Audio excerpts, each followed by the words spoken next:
270 ಜನರನ್ನ ಈಗ ರಕ್ಷಣೆ ಮಾಡಲಾಗಿದೆ. ಪಟ್ಟದಕಲ್ಲು ದೇವಸ್ಥಾನ ಮೇಲಿದ್ದವರನ್ನ ರಕ್ಷಣೆ ಮಾಡಲಾಗಿದ್ದು ಬೋಟ್ ಮೂಲಕ ಈಗ NDRF ತಂಡ ರಕ್ಷಣೆ ಮಾಡಿದೆ. ನಿನ್ನೆಯಿಂದಲೂ ಕೂಡ ನಾವು ಹೇಳ್ತಾ ಇದ್ವಿ 200ಕ್ಕಿಂತಲೂ ಹೆಚ್ಚು ಜನ ಅಲ್ಲಿ ಪಟ್ಟದಕಲ್ಲು ದೇವಸ್ಥಾನದ ಮೇಲೆ ಇದ್ದಾರೆ, ಅಲ್ಲಿ ಏರಿ ಕೂತಿದ್ದಾರೆ, ರಕ್ಷಣೆಗಾಗಿ ಮೊರೆ ಇಡ್ತಾ ಇದ್ದಾರೆ ಅನ್ನುವಂತಹದನ್ನ ನ್ಯೂಸ್ 18 ಕನ್ನಡ ವರದಿ ಮಾಡ್ತಾನೆ ಇತ್ತು. ಜಿಲ್ಲಾಡಳಿತದ ಗಮನ ಸೆಳೆಯುವ ಪ್ರಯತ್ನ ಮಾಡಲಾಯಿತು.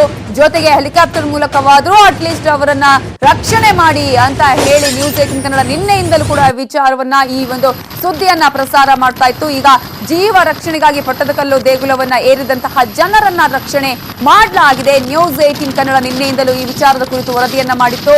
ಎಲ್ಲಾ 270 ಜನರನ್ನ ಈಗ ಜಿಲ್ಲಾಡಳಿತ ರಕ್ಷಣೆ ಮಾಡಿದೆ. ಇವಾಗ ಡೀಟೇಲ್ಸ್ ಕೊಡೋದಕ್ಕೆ ನಮ್ಮ ರಿಪೋರ್ಟರ್ ರಾಜಪ್ಪ ಬಂದಿದ್ದೀನಿ, ಈಗ ಫೋನ್ ಸಂಪರ್ಕದಲ್ಲಿದ್ದಾರೆ. ರಾಜಪ್ಪ, ಒಂದ್ ಕಡೆ ನಿನ್ನೆಯಿಂದಲೂ ಕೂಡ ಈ ಸುದ್ದಿಯನ್ನ ನಾವು ಪ್ರಸಾರ ಮಾಡ್ತಾ ಇದ್ವಿ, ಜಿಲ್ಲಾಡಳಿತಕ್ಕೆ ಮನವಿ ಮಾಡಿದ್ವಿ, ನೀವು ಕೂಡ ಬೆಳಗಿನಿಂದ ಹೇಳ್ತಾ ಇದ್ರಿ ಹೆಲಿಕಾಪ್ಟರ್ ಮೂಲಕವಾದ ಅವ್ರನ್ನ ರಕ್ಷಣೆ ಮಾಡುವಂತ ಕೆಲಸ ಆಗ್ಬೇಕು ಅಂತ ಹೇಳಿ. ಸೊ ಈಗ ಒಂದು ರೀತಿಯಲ್ಲಿ ಎಲ್ಲವೂ ಸುಖಾಂತ್ಯ ಆಗಿದೆಯಾ? ಖಂಡಿತ ನವಿತಾಜ್, ಏನಂತಂದ್ರೆ ಇವತ್ತು ಪಟ್ಟದಕಲ್ಲಿನ ಮಲಪ್ರಭಾ ನದಿ ಪ್ರವಾಹ ಪೀಡಿತಗೊಳಗಾಗಿ ಸಂಪೂರ್ಣ ನಡುಗಡೆ ಆಗಿತ್ತು. ಆ ಒಂದು ನಡುಗಡೆಯಲ್ಲಿ ಏನೋ ದೇಗುಲ ಏರಿ ಸುಮಾರು 200ಕ್ಕೆ ಹೆಚ್ಚು ಜನ ಸಿಲುಕೊಂಡಿದ್ದಾರೆ ಅಂತೇಳಿ ನ್ಯೂಸ್ 18 ಕನ್ನಡ ನಿನ್ನೆಯಿಂದಲೂ ಕೂಡ ವರದಿ ಮಾಡ್ತಾ ಇತ್ತು. ಅವರ ರಕ್ಷಣೆ ನಿಟ್ಟಿನಲ್ಲಿ ನಿನ್ನೆ ಹೆಚ್ಚಿನ ಪ್ರಮಾಣದ ಪ್ರವಾಹ ಇತ್ತು, ಹಾಗಾಗಿ ಬೋಟ್ ಮೂಲಕ ಅವ್ರು ರಕ್ಷಿಸುವಂತ ಕಾರ್ಯ ಆಗ್ಲಿಲ್ಲ. ಆದ್ರೆ ಅದನ್ನ ಸೇನೆ ಹೆಲಿಕಾಪ್ಟರ್ ಮೂಲಕ ರಕ್ಷಿಸಬೇಕಾಗಿತ್ತು. ಆದ್ರೆ ಇವತ್ತು ಸ್ವಲ್ಪ ಮಟ್ಟಿಗೆ ಏನು ಪ್ರವಾಹ ತೆಗೆದ ಹಿನ್ನೆಲೆಯಲ್ಲಿ ಇವತ್ತು ಬೋಟ್ ಮೂಲಕ ಅವ್ರನ್ನ ರಕ್ಷಿಸುವಂತ ಕಾರ್ಯಕ್ಕೆ ಜಿಲ್ಲಾಡಳಿತ ಮುಂದಾಗಿತ್ತು. ಸುಮಾರು ಈಗ 270 ಜನರನ್ನು ಈಗ ಸದ್ಯ ರಕ್ಷಣೆ ಮಾಡಿ ಅವ್ರನ್ನ ಹೊರತಂದು ತರಲಾಗಿದೆ. ಈಗ ಜಿಲ್ಲಾಡಳಿತ ಕೂಡ ಅವ್ರ ರಕ್ಷಣೆ ಮಾಡಲಿ ಬೆಳಗ್ಗೆಯಿಂದಲೇ ಕಾರ್ಯಾಚರಣೆ ಹಿಡಿದಿತ್ತು. ಇವತ್ತು ಮಧ್ಯಾಹ್ನ ಹೊತ್ತಿಗೆ ಅದು ಕಾರ್ಯಾಚರಣೆ ಅಂತ್ಯವಾಗಿದೆ. ಈಗ ಜಿಲ್ಲಾಡಳಿತ ಕೂಡ ಅವರನ್ನು ರಕ್ಷಿಸುವಲ್ಲಿ ಕೂಡ NDRF ತಂಡ ಕೂಡ ಶ್ರಮಿಸಿದೆ. ಈಗ ಪ್ರಮುಖವಾಗಿ ಏನು ಈ ದೇಗುಲ ಪಟ್ಟದಕಲ್ಲು ದೇಗುಲ ಸಂಪೂರ್ಣವಾಗಿ ಮುಳುಗಡೆ ಆಗಿದೆ. ಆ ಮುಳುಗಡೆ ಆದಂತ ಸಂದರ್ಭದಲ್ಲಿ ದೇಗುಲ ಮೇಲೆ ಏನು ಜನರು ರಕ್ಷಣೆಗಾಗಿ ಮೊರೆ ಇಡ್ತಾರಂತ ಸುದ್ದಿ ತಿಳಿದು ನ್ಯೂಸ್ 18 ಕನ್ನಡ ನಿನ್ನೆ ಸಾಯಂಕಾಲ ಊರಿಗೆ ಹೋಗಿ ಅಲ್ಲಿ ಜನರನ್ನ ರಕ್ಷಿಸುವ ನಿಟ್ಟಿನಲ್ಲಿ ಜಿಲ್ಲಾಡಳಿತ ಗಮನ ಸೆಳೆದು ಇವತ್ತು ರಕ್ಷಿಸುವ ಮೂಲಕ ಆ ಒಂದು ಪ್ರಕರಣಕ್ಕೆ ಸುಖಾಂತ್ಯ ನೀಡಿದೆ. ಈಗ ಸಂಬಂಧಪಟ್ಟಂಗೆ ಏನು ರಕ್ಷಣೆಗೆ ಹೋಗದವರಂತೂ ಫೋನ್ ಮಾಡಿ ನ್ಯೂಸ್ 18ಗೆ ಧನ್ಯವಾದ ಹೇಳ್ತಾ ಇರುವಂತದ್ದು. ನವಿತಾ ಜೈ, ಥ್ಯಾಂಕ್ ಯು ಡೀಟೇಲ್ಸ್ಗೆ ರಾಜಪ್ಪ. ನದಿ ನೀರು ನೋಡ್ತಾ ಇದ್ದವರಿಗೆ ಕಾರು ಡಿಕ್ಕಿ ಹೊಡೆದಿದೆ. ಶಿವಮೊಗ್ಗ ತಾಲೂಕಿನ ಕುಮುದ್ವತಿ ಸೇತುವೆ ಮೇಲೆ ಕಾರು ಡಿಕ್ಕಿ ಹೊಡೆದ ಪರಿಣಾಮ ಇಬ್ಬರಿಗೆ ಈ ಒಂದು ಬೊಲೆರೋ ವಾಹನ ಡಿಕ್ಕಿ ಹೊಡೆದಿದೆ.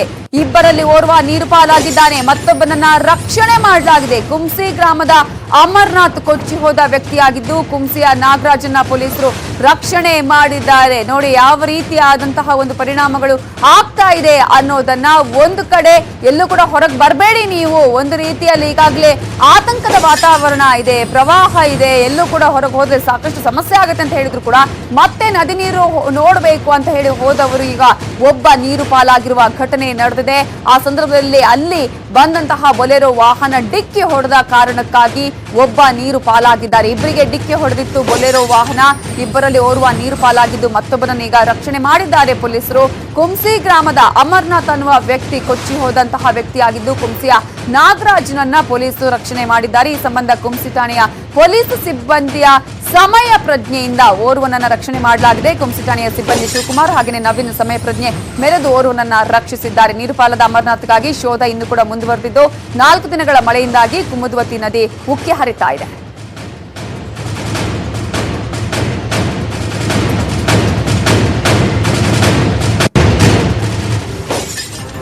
ಹಾಸನದ ಸಕಲೇಶಪುರದಲ್ಲಿ ಮತ್ತೆ ಮಳೆಯ ಆರ್ಭಟ ಜೋರಾಗಿದ್ದು ನಮ್ಮ ಪ್ರತಿನಿಧಿ ಅಲ್ಲಿ ಯಾವ ರೀತಿಯಾದಂತಹ ಪರಿಸ್ಥಿತಿ ಇದೆ ಅನ್ನೋದನ್ನ ಡೀಟೇಲ್ ಆಗಿ ಮಾತನಾಡಿದ್ದಾರೆ. ಏನಾಗಿದೆ ಅಲ್ಲಿನ ಪರಿಸ್ಥಿತಿ ನೋಡ್ಕೊಂಡು ಬರೋಣ.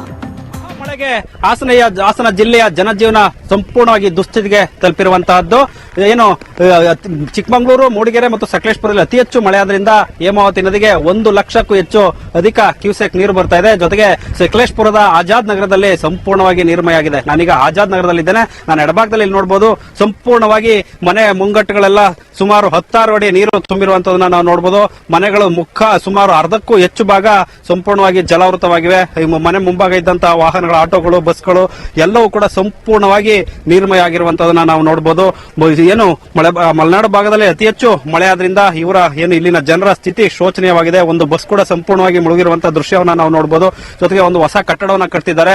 ಇಲ್ಲಿದ್ದಂತ ಸುಮಾರು 250ಕ್ಕೂ ಹೆಚ್ಚು ಮನೆಗಳು ಸಂಪೂರ್ಣವಾಗಿ ಜಲಾವೃತವಾಗಿರುವಂತದನ್ನ ನಾವಿಲ್ಲಿ ಗಮನಿಸಬಹುದು. ಜೊತೆಗೆ ಈ ಮನೆಯ ಪಕ್ಕದಲ್ಲಿ ನಾವು ನೋಡುವಂತದ್ದಾದ್ರೆ ನದಿಯಿಂದ ನೀರು ಈ ಮನೆ ಏರಿಯಾ ಈ ಪ್ರದೇಶಕ್ಕೆ ನುಗ್ಗಿ ಬರ್ತಾ ಇರುವಂತಹ ದೃಶ್ಯವನ್ನು ಕೂಡ ನಾವು ನೋಡಬಹುದು. ಅದು ಬೃಹದಾಕಾರವಾಗಿ ಏನು ನದಿಯಿಂದ ನೀರು ಉಕ್ಕಿ ಬರ್ತಾ ಇರುವಂತಹ ದೃಶ್ಯವನ್ನ ನಾವಿಲ್ಲಿ ಗಮನಿಸಬಹುದು. ನದಿ ತಟದಲ್ಲಿರುವಂತಹ ಜನರನ್ನ ಈಗಾಗಲೇ ಸುರಕ್ಷಿತ ಸ್ಥಳಕ್ಕೆ ಕಳಿಸಿ ಗಂಜಿ ಕೇಂದ್ರವನ್ನು ಕೂಡ ತೆರಲಾಗಿದೆ. ಇಲ್ಲಿ 106 ಎಕರೆ ಪ್ರದೇಶ ಸಂಪೂರ್ಣವಾಗಿ ಜಲಾವೃತವಾಗಿರುವಂತಹ ದೃಶ್ಯವನ್ನ ನಾವು ನೋಡಬಹುದು. ಪ್ರತಿ ವರ್ಷ ಕೂಡ ಇಲ್ಲಿ ಏನು ಸಕಲೇಶಪುರ ನದಿಯ ಸಕಲೇಶಪುರದ ಪಕ್ಕದಲ್ಲಿರುವಂತಹ ಹೇಮಾವತಿ ನದಿಯ ತಟದಲ್ಲಿ ಪ್ರತಿ ವರ್ಷ ಇದೇ ರೀತಿ ಪ್ರವಾಹ ಏರ್ಪಡುತ್ತೆ. ಜೊತೆ ಕಳೆದ ಬಾರಿ ಕೂಡ ಇದೇ ರೀತಿ ಪ್ರವಾಹ ಬಂದಿತ್ತು. ಆದರೆ ಕಳೆದ ಬಾರಿಗಿಂತ ಈ ಬಾರಿ ಅತಿ ಹೆಚ್ಚಿನ ಪ್ರವಾಹ ಉಂಟಾಗಿ ಇಲ್ಲಿನ ಜನರ ದುಸ್ಥಿತಿ ಒಂದ್ ರೀತಿ ಶೋಚನೀಯ ಸ್ಥಿತಿಯಾಗಿರುವಂತಹದ್ದು.